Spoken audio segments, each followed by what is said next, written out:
Interview with Flow FM 94.9 about this Falcon Shanko, away from that game, what we can that it would have expect. been So now listen to it. actually start our campaign. Let me turn to Coach A now and get his thoughts. And what to expect from the Shanko. What went wrong against Senegal? It was a high-octane game, wasn't it? It's not like Senegal That was were yesterday, Saturday. dominant. It's not like they played better than Nigeria. It's 9th not like they were imperious. of August 2025. Why? What went wrong?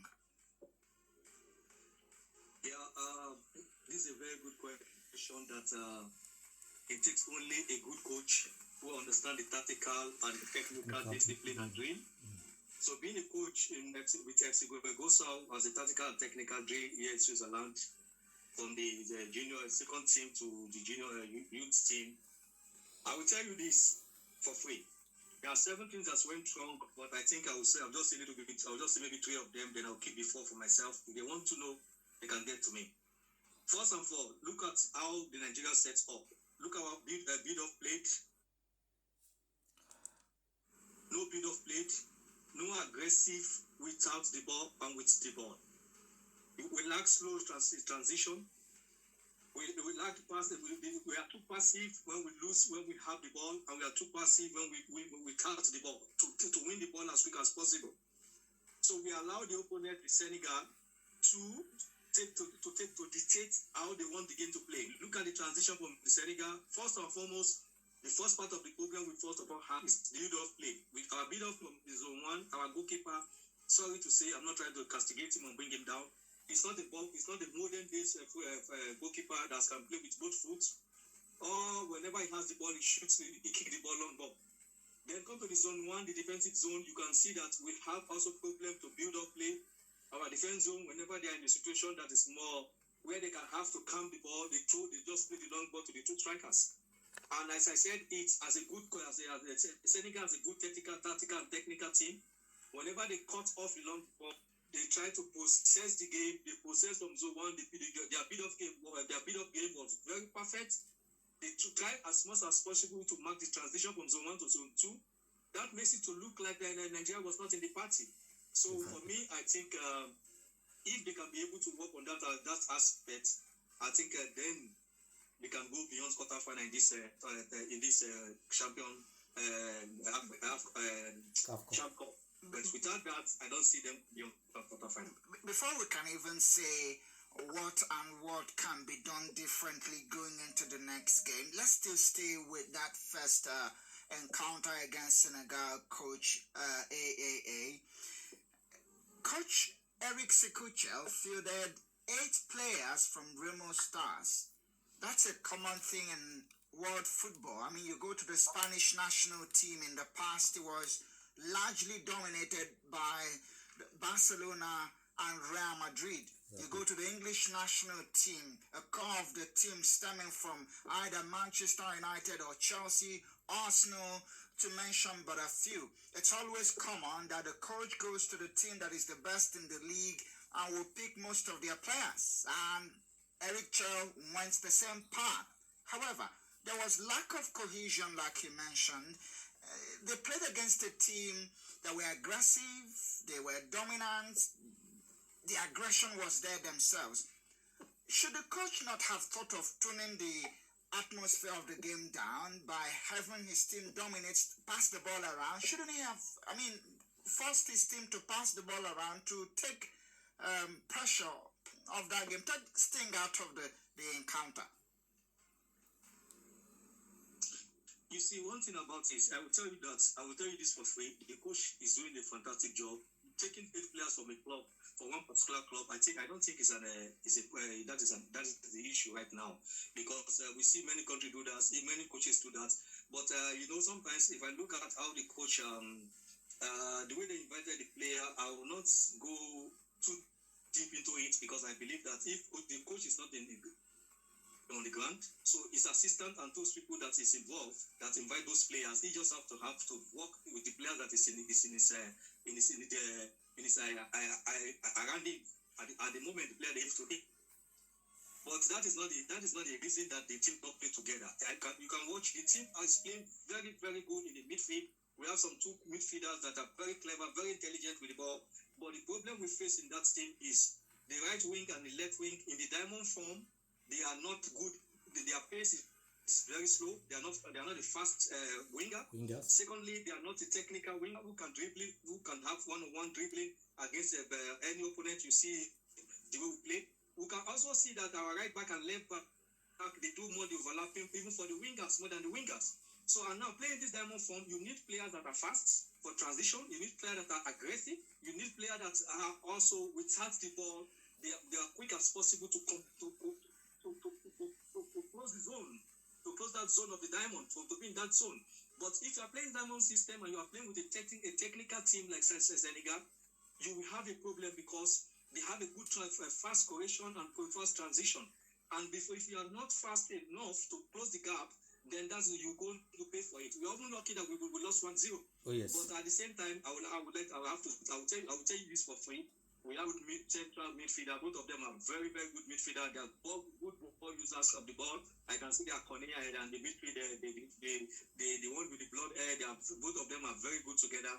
But one thing that I have to give them the tip right now.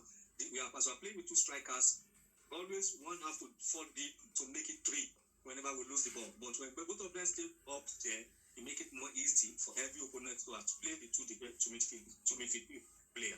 So we can admit now, Coach AAA, that it wasn't the best of starts for Team Nigeria in the African Nations Championship because, I mean, yes, we were playing against defending champions who would be oozing with confidence because it's their trophy to lose and they would want to defend it even if it depends on their life. Now, the chairman of the Nigeria Premier Football League, Honorable Benga Elegbeleye, has expressed confidence that the Chan Eagles team will overcome the setback of their 1-0 loss to Senegal and qualify from the group. And just to get a quote from him, he said, "We may have lost the opening match, but the team was not outplayed. A late defensive error cost us the match, and I am confident that they will rally to win the next games, starting with Sudan on Tuesday." Easy said than done. As we face Sudan by Tuesday, what changes do you expect from Coach E.S.Chelle?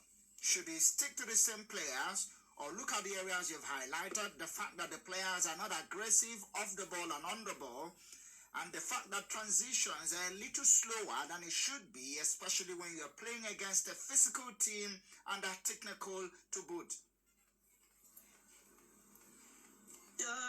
You see, first and foremost, I don't know if those players that he played yet right now in the first match are the best player he have in that team. Because if those are the best players, then the team is going to have a problem. Because we saw it when they played two friendly matches against one international against Zanzibar. Zanzibar is Zanzibar there in the Tanzania there. We saw how it went because in this match they are leading 2-0. Unfortunately, they have to give the 2-0 lead to the opponent. So when they have when they make some changes. But the team is good as your bench. When your bench is not good enough, then definitely you're going to have a problem. We're going to have a problem in that team.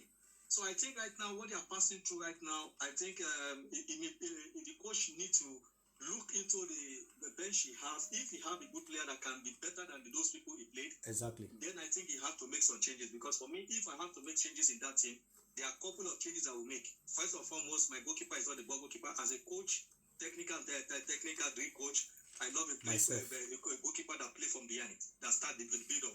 This goalkeeper is not a goalkeeper that starts for the build up. I don't know if the second goalkeeper can do that. If you cannot do that, then we have to stay with the goalkeeper. Secondly, the other side you have to watch it too. Our right back and left, especially our right back, you can see that he lacked the aggressiveness. When it comes to one-on-one football, he's not fast enough. Any technical player that is more faster, good dribbler, energized, he can play in that position. So go to the left hand side.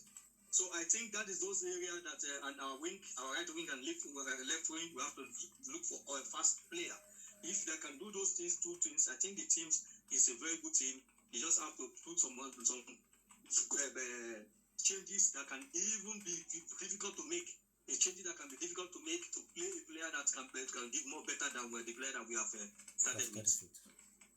So, can we still reach the knockout phase of the competition? Can we get there? Because Nigeria at the moment are currently bottom of the group because of that 1-0 loss. Congo and Sudan played out a 1-1 draw, which means they have a point apiece, meaning Nigeria are bottom. Can we still rally our troops under Coach E.S.Chelle, mount a comeback against Sudan, beginning 100% with them, especially on Tuesday, and maybe go on to win Congo and start talking of going on to win this competition for the first time? Because we have not won this competition. We've come close twice. 2014 was a bronze medal, in 2018 was a silver medal, and here again we have a chance to right the wrong. Winning the competition will be very difficult, I have to be honest with you, because this team does not. But when I look at all those teams that have been playing, for example, look at South Africa yesterday, look at the Tanzania, look at the Algeria, look at the Moroccos, look the way they play. They have more better team than the Super Super Eagles B at the moment. So what I think right now is this: going beyond this this group stage, I think they have all what it takes to go beyond this group stage. They just have to bring the same mentality they put into in the second half. The first match against Senegal. The second half of the game, they dominate Senegal for the first 20 minutes. So Senegal have to play defensive for them to be able to absorb the pressure until they come out again to play. If they come with this mentality, I'm interested question. Then I think the two teams that are the two teams that is in the group, which is the Sudan and the Congo. I think that the weaker team, they are weaker. Both of them are weak in this group. I see the Super Champ Eagles, they can play the Sudan come on Tuesday, because I see the Sudanese. The problem they have is their zone 1. They are not so good in the midfield. Yep. Their midfield is always a little bit good, but in their zone 1, which is the four line. When you talk about the number 4, Abaka, then you talk about Mohamed, you talk about the Simbo, you talk about the Mamu.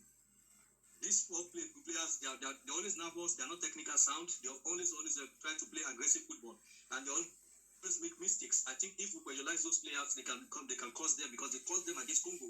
The first goal they score, where Congo equalized, it's from the defensive error. So these two teams are not teams to beat this Super Eagles B team that I'm seeing at the moment. But they just have to change their mentality. Their game plan, and come with the same approach they used in the second half against Senegal. So I see them going beyond this group stage.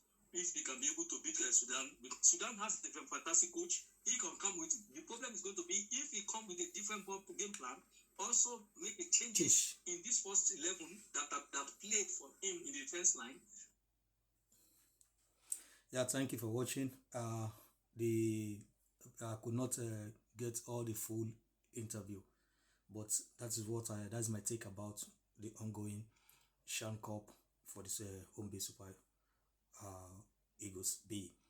Thank you for watching. This is Coach AAA Adedeji Adeyemi Anthony, Swiss-based Nigerian current coach of FC Gossau in Switzerland, tactical and technical drill coach from the regional league to the under 20, 18, 16, and 14. Have a nice weekend ahead. Today is 9 August 2025. Ciao.